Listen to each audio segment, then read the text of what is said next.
The cold March wind swept through Denver's streets as Melody Foster parked her Honda Civic in front of her mother-in-law's house.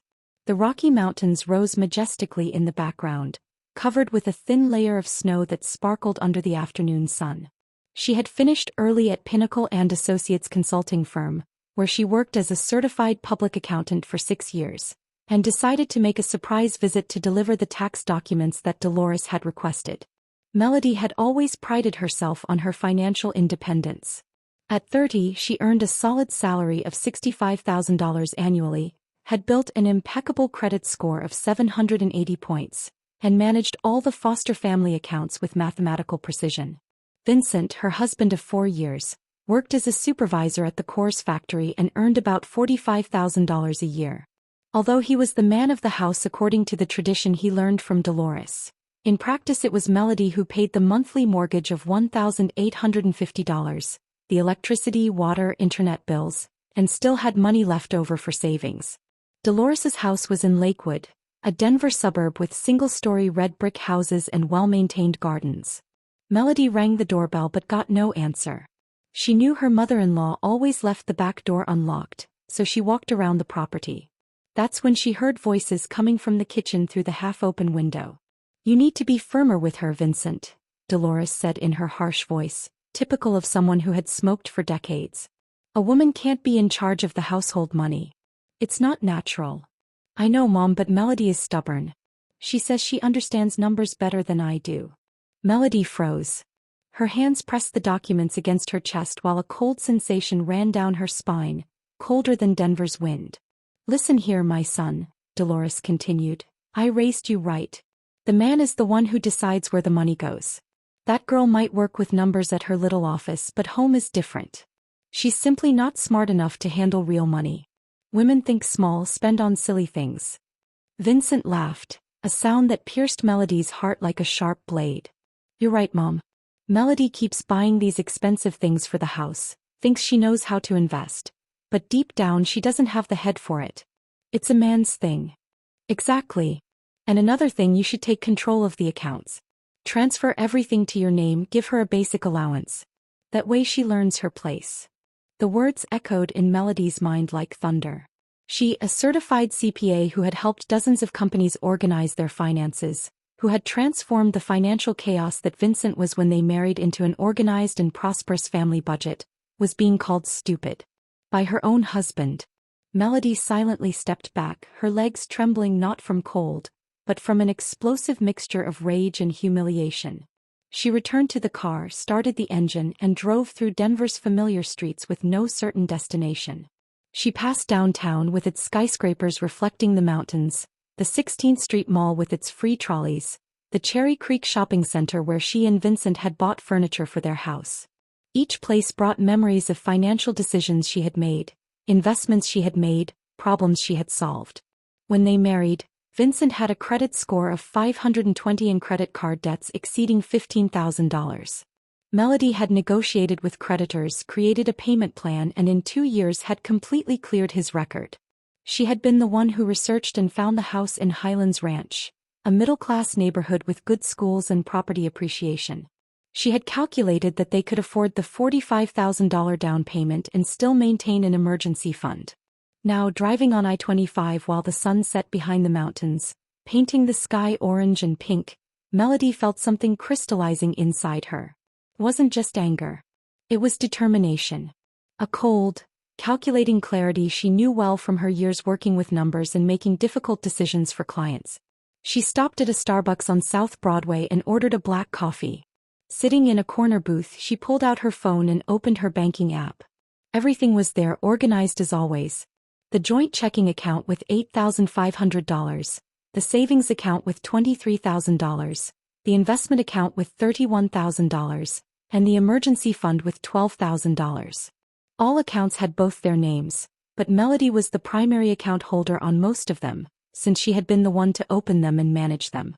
A slow smile spread across her face as she sipped her coffee. Vincent thought she wasn't smart enough to handle money?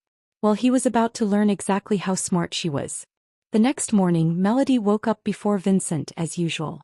She made coffee, prepared breakfast, and watched him get ready for work with the same routine of 4 years. But inside she was calculating, planning, preparing for what she was about to do. "I'll be a little late tonight," Vincent said, kissing her forehead distractedly. "Mom wants me to help her with some repairs around the house." "Of course she does," Melody replied with a smile that didn't reach her eyes. After Vincent left, Melody called her office and took a personal day. Then she got dressed in her best business suit, a navy blue Tahari ensemble that made her feel powerful and professional. She had work to do. Her first stop was First National Bank of Colorado, where they had their main accounts. James Wilson, the branch manager, greeted her warmly. They had known each other for 3 years since Melody had helped his wife with tax issues. "Good morning, Melody. What brings you here today?" "I need to make some changes to my accounts, James. I want to freeze all joint accounts temporarily and transfer the funds to individual accounts in my name only." James raised an eyebrow but maintained his professional demeanor. "That's certainly possible. May I ask if there's a specific reason?" Melody's voice was steady, professional. "I'm protecting my assets while I evaluate some changes in my financial situation. Everything is perfectly legal. I'm the primary account holder on all these accounts. Of course.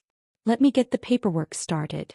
For the next 2 hours, Melody systematically transferred every penny from their joint accounts to new individual accounts. The checking account, savings, investments, even the emergency fund. She left exactly $47.83 in the original joint checking account, the amount Vincent had contributed to their last grocery shopping trip. Her final stop was at Schwab, where she managed her retirement accounts and investments. She updated all her beneficiary information, removing Vincent's name and replacing it with her sister in California. By 3 p.m., Melody Foster had effectively gained complete control over $74,547.83 of their family's assets. Vincent would discover this when he tried to use his debit card that evening. She drove home through the sunny Denver afternoon, feeling lighter than she had in months. The mountains seemed clearer, the sky bluer.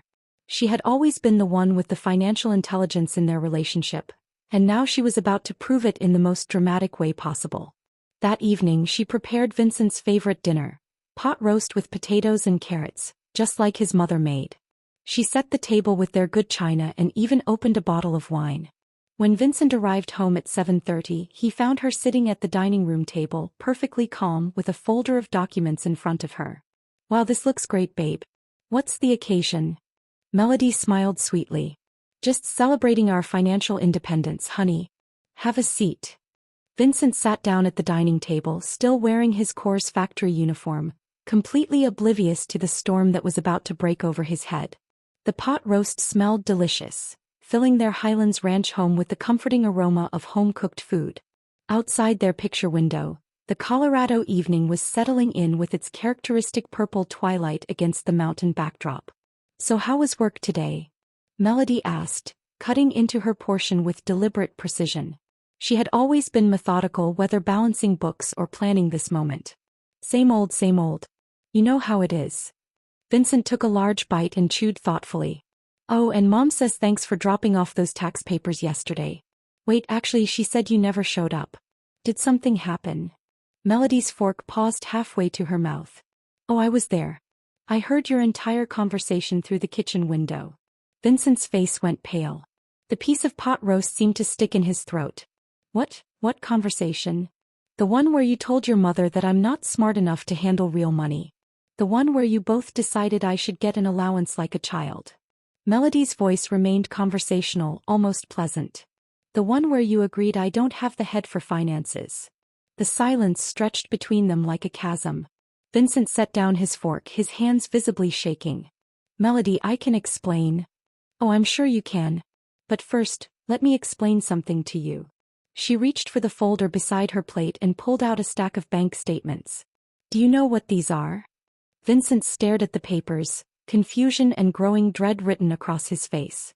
"These are statements for all of our accounts. Or rather, all of my accounts now." Melody spread them across the table like a poker player revealing a royal flush. "You see, while you and your mother were discussing my supposed financial incompetence, I was actually demonstrating real financial intelligence." "What are you talking about?" "I froze all the joint accounts today. Every single one. The checking account, savings, investments, emergency fund, all of it. I transferred everything to individual accounts in my name only. She took a sip of wine, savoring both the Cabernet and Vincent's expression of horror. You can't do that. That's illegal. Melody laughed, a sound devoid of humor. Actually, it's perfectly legal. I was the primary account holder on all those accounts. I opened them, I manage them, and I have every right to restructure them as I see fit. She pulled out another document. I also contacted our mortgage company today. Since the house is in both our names but I've been making the payments from my account, I wanted to clarify the situation with them. Vincent's face had gone from pale to ashen. Melody, please, you're being crazy. We can talk about this. Crazy. Her voice sharpened like a blade.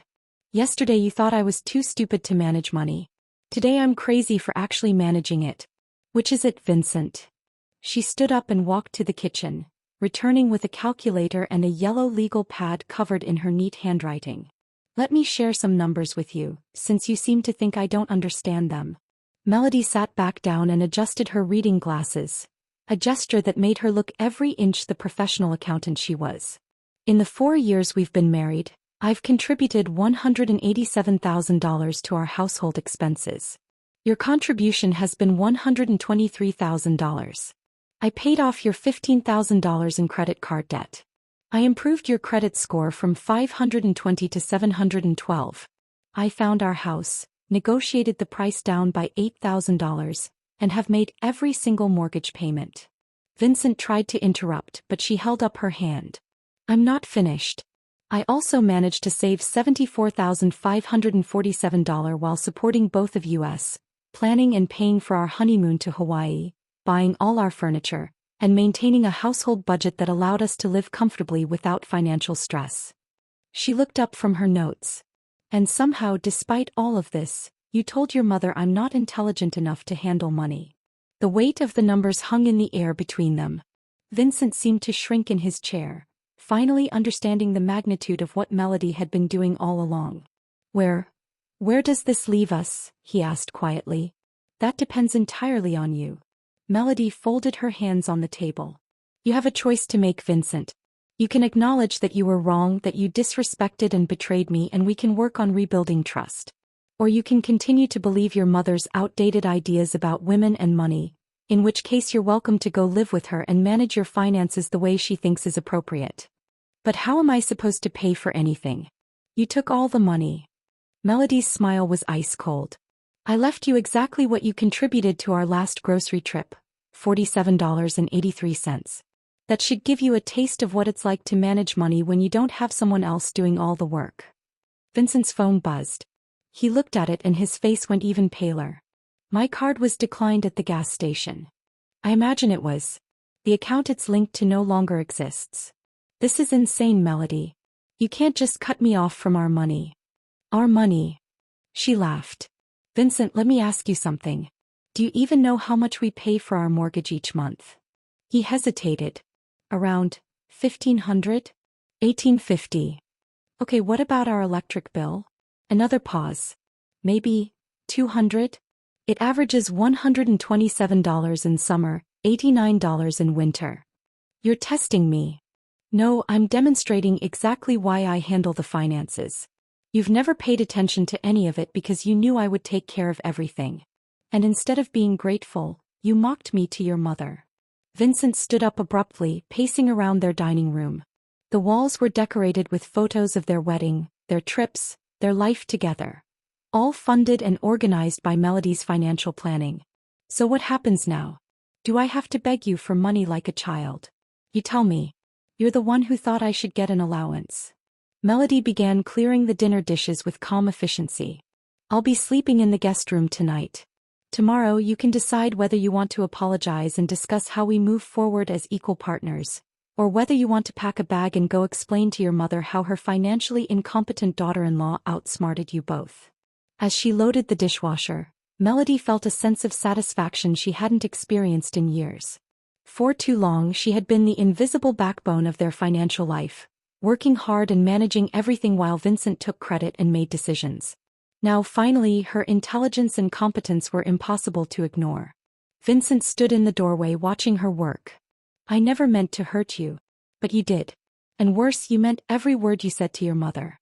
You really do think I'm not smart enough, don't you? His silence was answer enough. Good night, Vincent. Tomorrow we'll see how smart you really are. 3 days had passed since what Vincent had started calling the financial nuclear option, and the Foster household had settled into an uneasy routine. Vincent had been sleeping on the couch, living off the $47.83 Melody had left him and whatever lunch money he could scrounge from co-workers. His attempts to access any of their accounts had been met with automated messages informing him that the accounts were frozen pending review. Melody, meanwhile, had continued her normal routine with mechanical precision. She went to work at Pinnacle & Associates, came home, prepared dinner for herself, and spent her evenings in the master bedroom with her laptop, managing her newly reorganized finances and researching divorce attorneys, just in case. On Thursday morning, Denver woke up to a spring snowstorm that turned the city into a winter wonderland.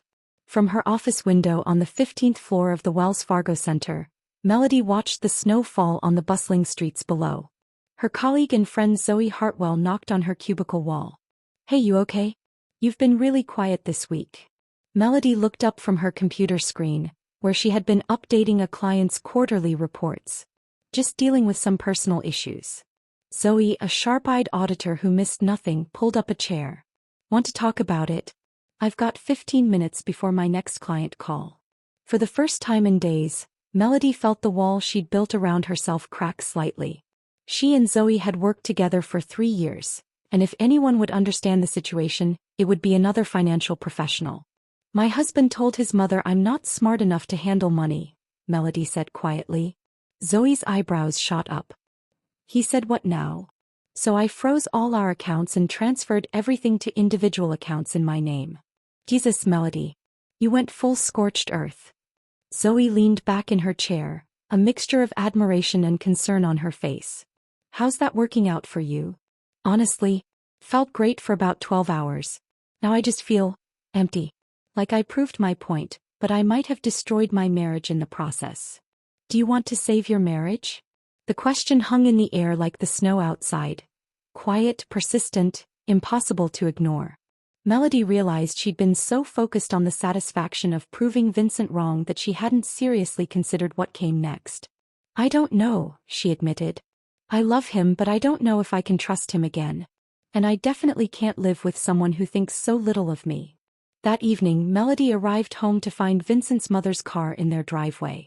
Through the front window, she could see Dolores sitting at their kitchen table, gesticulating wildly while Vincent nodded miserably.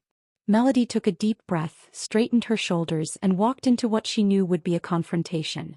Well, Dolores said the moment Melody walked through the door.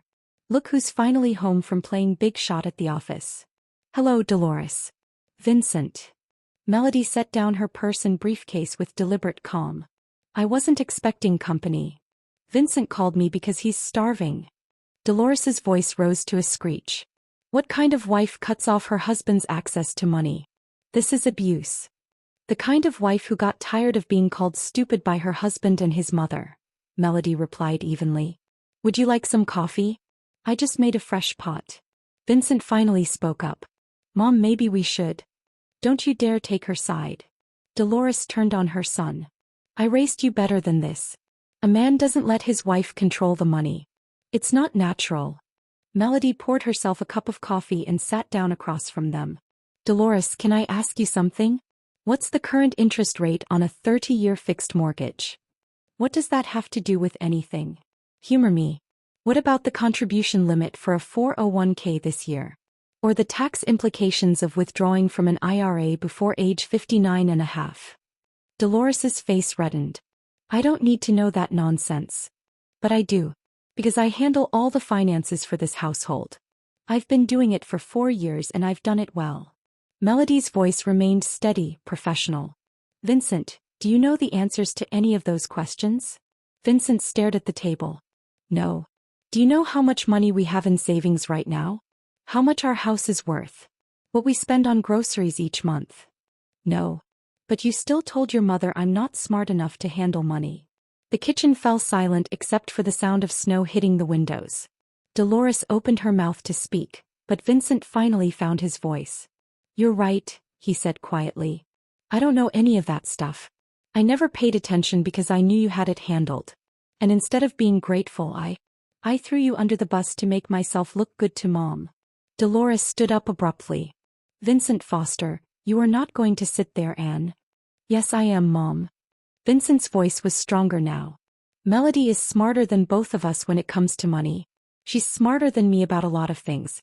And I was wrong to say what I said. She's controlling you. Can't you see that?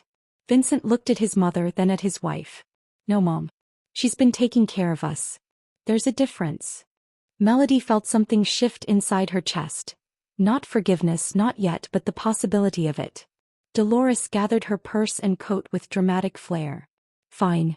But don't come crying to me when this all falls apart. She stormed out, leaving husband and wife alone in their kitchen.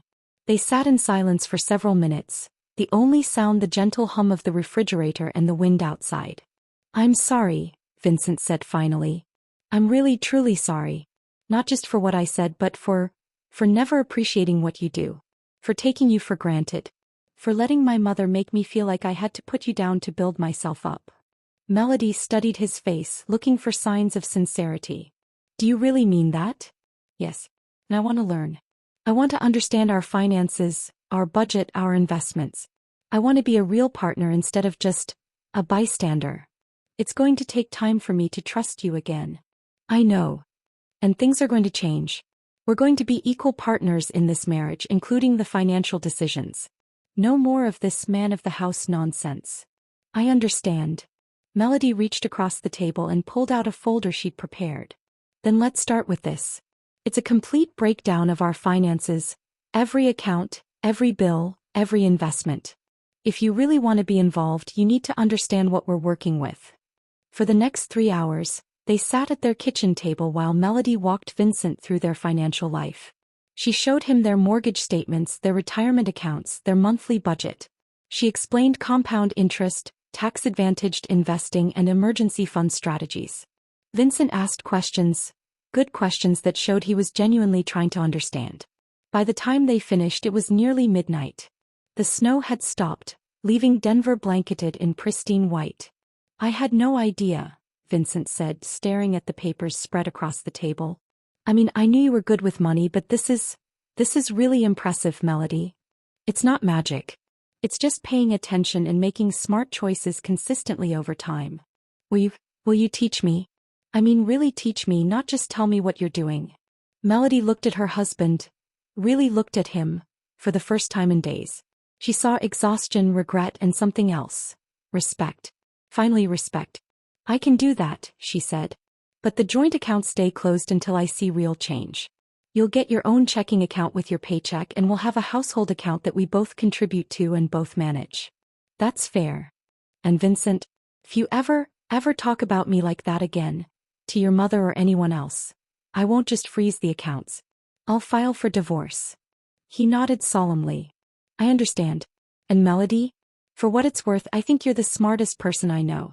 I should have said that years ago. As they cleaned up the papers and prepared for bed, Melody felt something she hadn't felt in months. Hope. Not naive hope, but the cautious optimism of someone who had taken a stand and seen real change begin to happen.